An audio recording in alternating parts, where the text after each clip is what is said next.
Hello friends, good morning.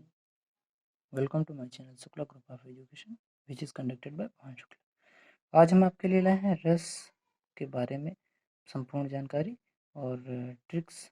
ठीक है, उनके कितने टाइप होते हैं और कैसे पहचानेंगे कौन सा रस है, उनके जो स्थायी भाव है उसको कैसे जानेंगे। ठीक है, बात करते हैं रस की परिभाषा की।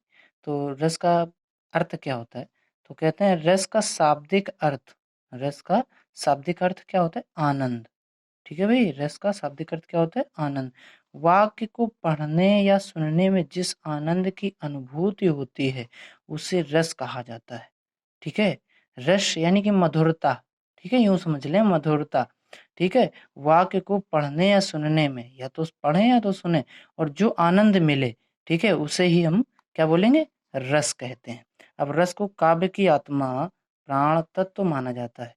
जो रस होता है उसको क्या बोलते हैं? या तो काव्य की आत्मा बोलेंगे या तो, ठीक है, उसके प्राण बोलेंगे। अब सामान्य रूप से जो रस हैं उनके प्रकार 11 माने जाते हैं, और जो कि माना किसने था? सूरदास जी ने माना था। यानी कि सूरदास के अनुसार सामान्य रूप से रस 11 प्रकार के होते हैं। फिर उनके जो अवयव हैं उनके बारे में बात करते हैं। तो रस के अवयव जो हैं तो वो 4 होते हैं। ठीक है, रस के 4 प्रमुख अवयव हैं। उनके बारे में अलग अलग डिटेल ले लेते हैं। स्थायी भाव, विभाव, अनुभव और संचारी भाव। स्थायी भाव क्या होता है? यहाँ पर ये पूछा जाता है, स्थायी भाव कैसे होते हैं? ठीक है, मतलब कौन सा भाव होता है? ठीक है, किस रस का ये अलग अलग कौन सा स्थायी भाव है, इसके बारे में जानकारी देंगे। फिर अब देखते हैं स्थायी भाव क्या होता क्या है, शॉर्टकट में समझते हैं। जो भाव हमारे अंदर जन्म लेते हैं, जो भाव हमारे अंदर जन्म लेते हैं उसे ही हम स्थायी भाव बोलते हैं।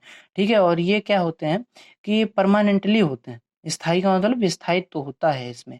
ठीक है, स्थायी भाव, तभी इसको स्थायी भाव बोलते हैं। विभाव क्या होता है? स्थायी भाव को जागृत करने वाला तत्व। यानी कि जो हमारे स्थायी भाव होते हैं उनको समय समय पर जो जागृत करता है, जगाता रहता है, मतलब जागरूक करता रहता है, अवेयर करता रहता है, उसको क्या बोलते हैं? विभाव बोलते हैं भाई। ठीक है, अनुभाव क्या होता है?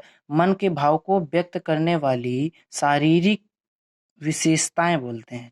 ठीक है, या चेष्टाएं, शारीरिक विशेषताएं और चेष्टाएं। तो क्या होता है ना कि व्यक्ति के अंदर जो भाव होते हैं उसको व्यक्त करने की कुछ चेष्टाएं होती हैं। तो वो जो मन के भाव को व्यक्त करने वाली शारीरिक गतिविधियां होती हैं, शारीरिक चेष्टाएं होती हैं, उसको हम क्या बोलते हैं? अनुभाव बोलते हैं। फिर संचारी भाव के बारे में बात करते हैं। तो संचारी भाव का मतलब यही होता है कि ऐसे भाव जो संचार के रूप में इधर उधर आते जाते रहते हैं। ठीक है, हाँ, मतलब कुछ समय के लिए आए और चले गए, आए गए और चले गए। संचार का मतलब ही होता है प्रोपेगेशन। ठीक है, प्रोपेगेशन, आना जाना। ठीक है, गतिक। तो मन में थोड़े समय के लिए जो भाव प्रकट होते हैं उसको क्या बोलते हैं? संचारी भाव। अब रस व उनके स्थायी भाव के बारे में जानकारी ले लेते हैं। ठीक है, तो रस हैं और उनके स्थायी भाव हैं। तो जो इम्पोर्टेंट है उनको मैंने समायोजित किया हुआ है। तो जो श्रृंगार है, देख लीजिएगा। श्रृंगार रस का जो स्थायी भाव होता है रति होता है। वीर रस का स्थायी भाव क्या होता है? उत्साह होता है। वीर शांत रस का क्या होता है? निर्वेद होता है। और करुण रस का शोक। और अद्भुत का आश्चर्य। भयानक का क्या होता है? भय। और रौद्र का क्रोध होता है। भक्ति का क्या होता है? देवरति। वात्सल्य का वात्सल्यता। और बीभत्स का जुगुप्सा। ठीक है, अब इसमें जो बीभत्स है इसका जुगुप्सा बहुत पूछा जाता है। और यहाँ पर रौद्र भी पूछ लिया जाता है कि रौद्र रस का क्या है स्थायी भाव।